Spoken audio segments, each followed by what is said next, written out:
This narrative depicts a poignant tale from Hindu mythology, centered around King Ambarish's unwavering devotion and sage Durvasa's quick temper, ultimately leading to a profound demonstration of forgiveness and divine intervention.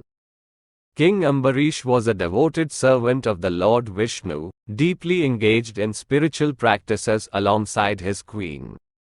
They had observed fasts on every Ekadashi for 12 months, abstaining even from water. Their period of fasting was to conclude on Kartik Sud's Dwadashi. On this significant morning, sage Durvasa, accompanied by 100 disciples, made their way to King Ambarish's palace.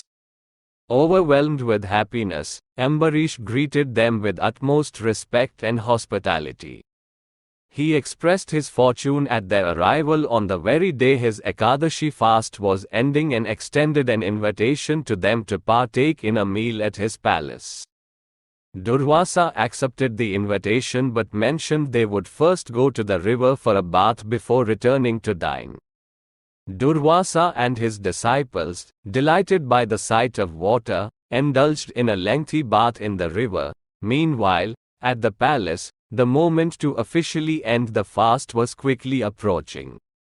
The king's advisors, aware of the auspicious timing, urged King Ambarish to break his fast lest the favorable moment, muhurt, pass and diminish the spiritual benefits of his fasting. Ambarish, however, was determined to wait for Durvasa's return before eating, despite the advisor's warning that delaying further could compromise the fast's efficacy. This situation left Ambarish in a dilemma, but the Brahmins, known for their wisdom and resourcefulness, were contemplating a solution. The wise Brahmins proposed a solution that would honor both the ritual's timing and the respect due to their guest. They suggested that King Ambarish consume a sanctified tulsi leaf, a gesture that would technically mark the end of his fast without him having taken a meal. This would allow Ambarish to uphold the sacred timing of the fast's conclusion while still waiting to share the meal with Durvasa and his disciples.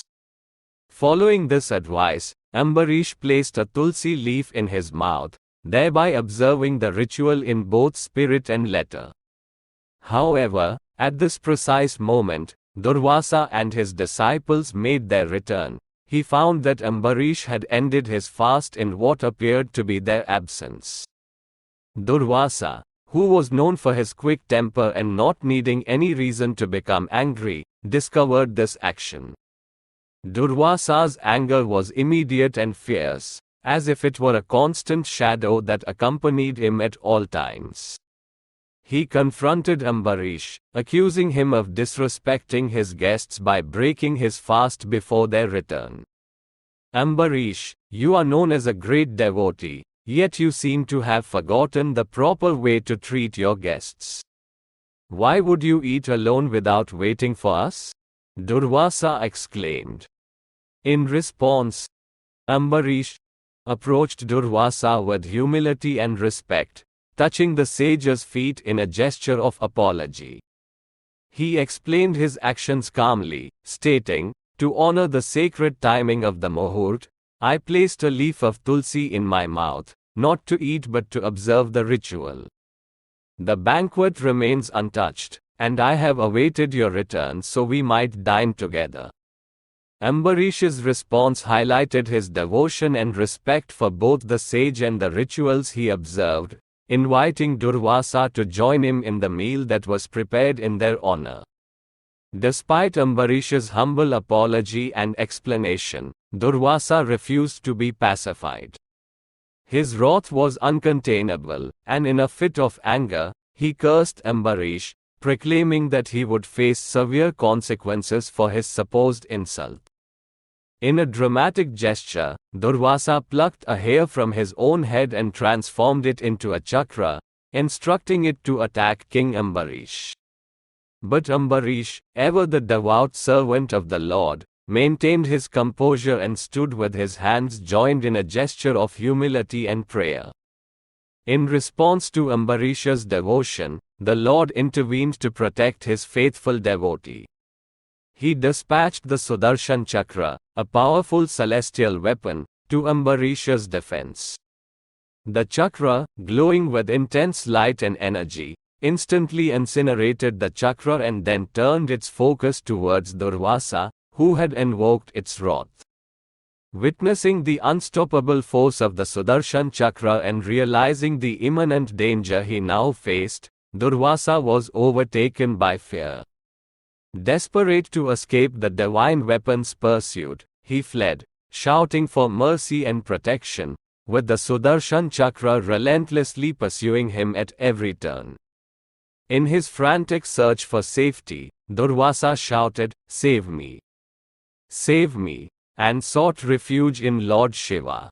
However, Shiva, recognizing the divine nature of the Sudarshan Chakra, informed Durvasa that he had no reason to interfere or redirect the weapon.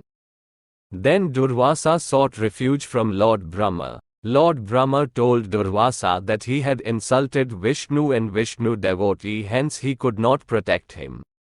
Following this advice, Durvasa, driven by desperation and fear, continued his flight for a full year, avoiding the constant pursuit of Sudarshan Chakra. Ultimately, Durvasa found himself before Lord Vishnu, pleading for mercy with tears in his eyes. "Save me! Save me!" he implored, expressing his inability to endure the scorching brilliance of the Sudarshan Chakra any longer. Yet, even in the face of Durvasa's distress, Lord Vishnu conveyed a profound truth. Once the Sudarshan Chakra is dispatched, it is unyielding and inexorable, destined to fulfill its purpose without deviation. Vishnu stated plainly that there was no simple remedy to call off the divine weapon, leaving Durvasa to confront the gravity of his situation and the consequences of his actions, culminating in a moment of profound despair and weeping. Recognizing Durvasa's desperation, Lord Vishnu offered a path to redemption, though it required humility and repentance. He instructed Durvasa to seek forgiveness from King Ambarish, the very person he had wronged. Vishnu explained that if Ambarish forgave him, the Sudarshan Chakra would cease its pursuit and return. Faced with no other alternatives and driven by the instinct to survive, Durvasa accepted this daunting task. After enduring a year of fear and flight, Durvasa approached King Ambarish, who had demonstrated remarkable devotion by standing in the same spot since Durvasa's departure, fasting and waiting for the sage's return. Despite the gravity of his situation, Durvasa humbled himself and pleaded for Ambarish's forgiveness, echoing the plea for mercy he had repeatedly voiced in his flight. This moment underscored the profound virtues of humility, forgiveness, and the protective power of divine devotion. Durvasa's journey from wrath to repentance highlights the transformative potential of humility and the significance of respecting and honoring the devout. Upon Durvasa's act of humility, King Ambarish responded with grace and compassion, illustrating the depth of his devotion and character. He gently lifted Durvasa, emphasizing that such a revered sage should not demean himself so. Durvasa, recognizing Ambarish's unwavering piety and his own misjudgment, earnestly sought Ambarish's forgiveness, hoping to be spared from the divine punishment of the Sudarshan Chakra. In response, King Ambarish, moved by the sincerity of Durvasa's plea, invoked the Sudarshan Chakra with a prayer reflecting his benevolent spirit. He appealed to the Chakra, stating that if his feelings of love and respect for Durvasa remained unchanged from their initial meeting, then the Chakra should return to Lord Vishnu, ceasing its pursuit. His prayer, a testament to his forgiveness and understanding, prompted the immediate return of the Sudarshan Chakra to Lord Vishnu, thereby saving Durvasa and demonstrating the power of forgiveness and the protective grace afforded to those who genuinely devote themselves to the Lord and uphold the values of compassion and mercy. If you like our work, then please subscribe to our channel, invasion India. This will help us to continue our journey. Thanks for watching. Please share your suggestions and comments to make our channel effective and bring you content of your interest.